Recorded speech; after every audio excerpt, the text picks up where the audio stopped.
Assalamualaikum warahmatullahi wabarakatuh. Kita dari kelas 3G akan mempresentasikan cara pembuatan siomay. Saya Rizky Kurnaidi dengan nomor NIM 2008 30186 dan teman saya. Nama saya Ikhwanul Fajar M. NIM saya 2008 30175. Saya Deva Don Pratama, NIM 2008 30158. Itulah perkenalan dari kelompok kami. Kami akan menjelaskan cara pembuatan siomay. Yang pertama, jenis proses produksi siomay goreng berkah. Kemudian yang kedua, deskripsi dari proses produksi. Siomay ini sangatlah enak yang terletak di Kota Malang. Usaha ini sudah cukup lama, berdiri dari tahun 2004 hingga sekarang. Mungkin yang membuat rasanya enak karena siomay ini terbuat dari daging ayam pilihan serta dilengkapi dengan bumbu dan resep yang sudah turun-temurun sehingga rasanya khas, enak dan tetap terjaga kelezatannya.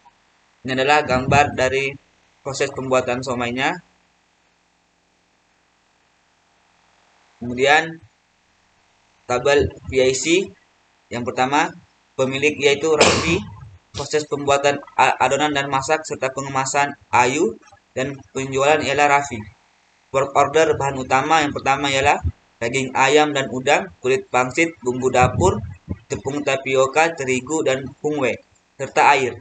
Kemudian bahan penolong atau bahan pelengkap, kompor, wajan, panci, cobek, kulkas, serta plastik kemasan. Kemudian proses produksi yang pertama, cincang halus ayam dan udang serta ulek bumbu halus. Campur cincangan ayam, udang dan bumbu halus hingga merata. Pindahkan adonan ayam, jamur dan bumbu ke dalam mangkuk. Kemudian tambahkan tepung tapioka atau kanji, tepung terigu dan telur, aduk rata dan koreksi rasanya. Setelah itu isikan ke dalam kulit pangsit, lakukan hingga adonan habis. Ambil sebagian lalu goreng dan sebagian lagi dikukus. Setelah matang, angkat kemudian dikemas. Ini adalah tabel flowchart dari usaha ini. Dan ini tabel use case-nya. Kemudian lanjut ke gudang. Gudang bahan baku. Fungsinya gudang bahan baku sebagai tempat penyimpanan bahan-bahan pembuatan siomay dan bahan-bahan lainnya yang disimpan dengan suhu ruangan dan steril. Mendapatkan bahan baku. Dalam pembelian bahan baku, biasanya pemilik usaha membelinya ke Juragan Ayam Potong di Malang yang harganya lebih murah dibandingkan pasar karena mengambil dalam jumlah banyak. Tetap pemilik usaha memastikan terlebih dahulu barang yang dibelinya berkualitas. Sedangkan bahan pelengkap lainnya, pemilik usaha membelinya di pasar khusus sembako yang harganya juga terjangkau dan memiliki kualitas yang lebih baik. Kemudian lanjut DFD. Pertama, DFD level 0. Keterangannya, pertama, laporan input barang. Jadi pada proses ini, PIC melaporkan data dari pelanggan dan menentukan bahan baku dan bahan lainnya yang akan digunakan untuk pembuatan pesanan. Kedua, cek persediaan barang. Pada proses ini, gudang akan melaporkan kepada sistem apakah bahan baku yang akan digunakan stoknya masih ada atau tidak. Ketiga, mengecek PIC.